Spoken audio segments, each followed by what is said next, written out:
Alright, so if you don't know what this is, don't worry about it. Neither does the owner.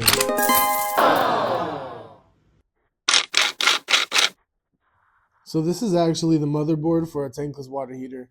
Yes, water heaters have brains now.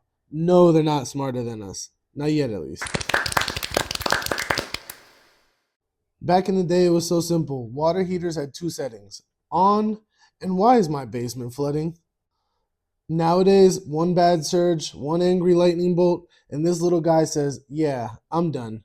Error code 47BXYZ, call Navy and figure it out. So here I am, doing plumbing, but also electrical, but also IT support.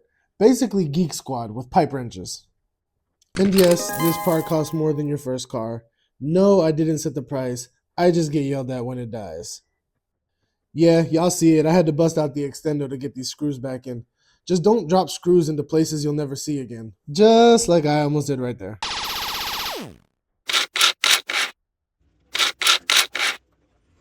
Yeah, so in a restaurant, no hot water is an emergency, not an inconvenience.